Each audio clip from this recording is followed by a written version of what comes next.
विश्वानि देव सवितरदुरितानि पराशुवे यद्भद्रं तन्नयाशुवे। ॐ वेदामेतं पुरुषं महान्तम् आदित्यवर्णं तं स प्रस्तात् तमे विदित्वाइति मृत्युमेति नान्यपन्था विदितेनाय। ॐ यो भूतं च भव्यं च शुभं यश्चाधितिष्ठति सर्वस्य च केवलं तस्मै ज्येष्ठाय ब्रह्मणे नमः।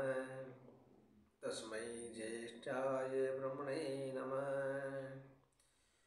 ॐ अग्ने वर्तपते वर्तं चरिष्यामि तच्चकेयं तन्मे राधताम् इदं महनिर्ता सत्यमुपैमि।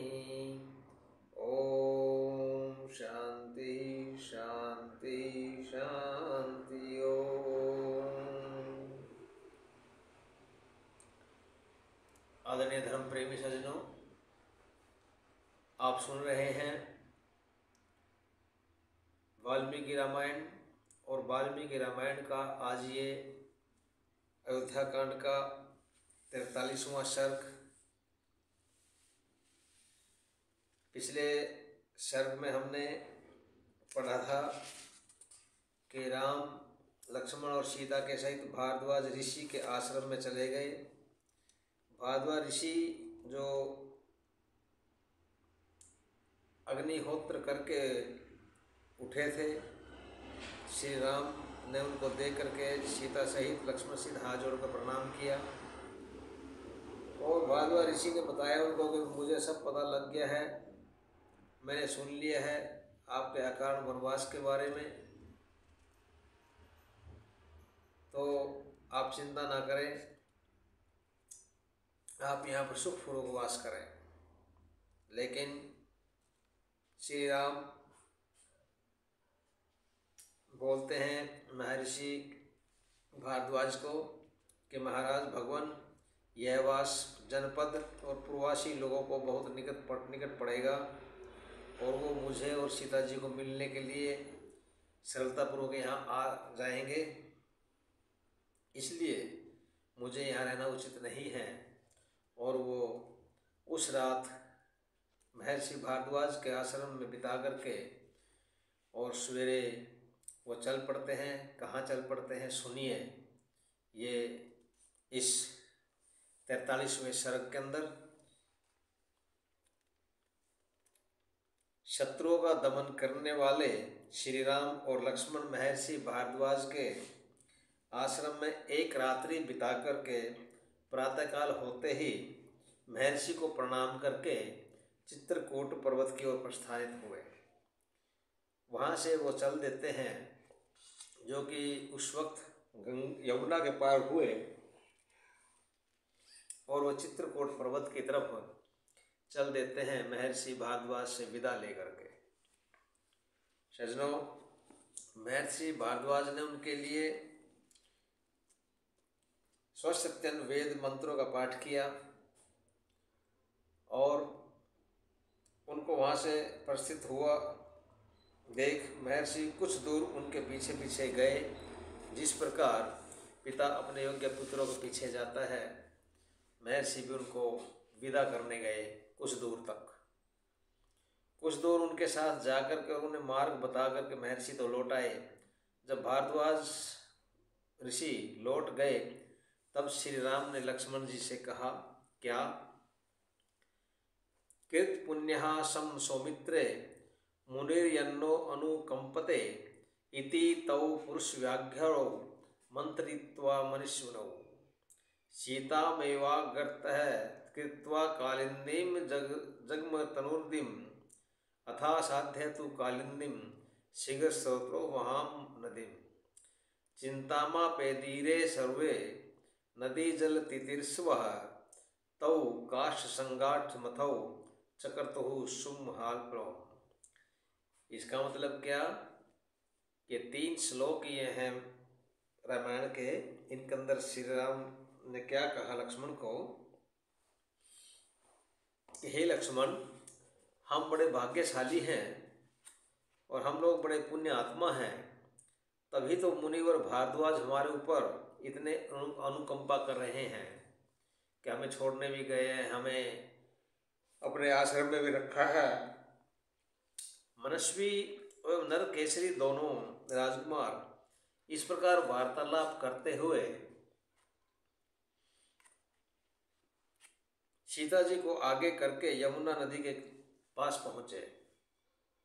तो वो पर वहाँ जहाँ पर जो रुके हुए थे भारद्वाज ऋषि के, वो संगम था, लेकिन आगे जाकर के उस साइड में चले तब वो आगे यमुना नदी के किनारे के पास पहुंच गए। वो अत्यंत वेग वाली उस यमुना नदी के पास पहुंचकर वे सब सोचने लगे कि इस नदी को किस प्रकार पार किया जाए, क्यों अब वहाँ पर उनको मदद करने वाले कोई नहीं थे। तो उन्होंने अपने आप ही विचार किया कि अब नदी को कैसे पार किया जाए। सोच विचार के पश्चात दोनों भाइयों ने बहुत सारी लकड़ियाँ एकत्र करके बेड़ा तैयार किया। दोनों भाइयों ने लकड़ियाँ एकत्र की मोटे मोटे, और उसका एक बेड़ा बनाया जिसके ऊपर वो बैठ सके, लकड़ियों का जो तैर सके। आगे उस बेड़ा तैयार किया। बेड़ा तैयार करने के बाद सीता जी को उस बेड़े पर बैठा करके राम और लक्ष्मण उस बेड़े को पकड़कर उसे प्रसन्नतापूर्वक तैराने लगे। वहाँ पर राम ने और लक्ष्मण ने उस बेड़े को धकेलना शुरू कर दिया और सीता को उस पर बैठा लिया। सज्जनों, ये यहाँ पर कोई उनका मददगार नहीं था, नाव कोई मिली नहीं, और नाव न होने से उन्होंने बहुत सी लकड़ियाँ इकट्ठी करके एक बेड़ा टाइप, नौका टाइप बनाया और सीता जी को उसके ऊपर बिठा करके वो वहाँ से उसको बेड़े को प्रसन्नतापूर्वक तैराने लगे, नदी के अंदर चलने लगे।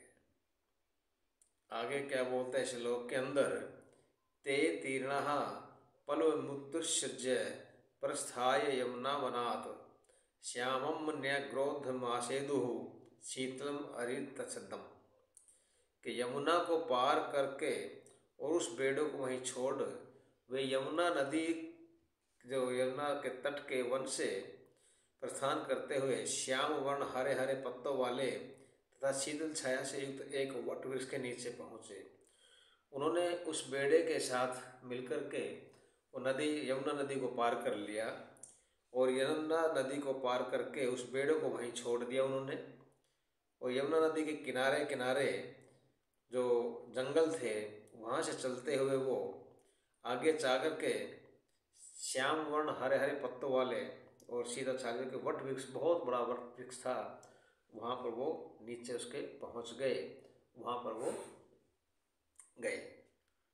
दोनों भाइयों ने सीता सहित उस मनोहर वन में जो मयूरों के शब्दों से निनादित तथा हाथी और वानरों से युक्त था, विहार कर नदी तट पर एक सुंदर समतल स्थान पर, जो सीता जी को भी पसंद था, निर्भय होकर वास किया।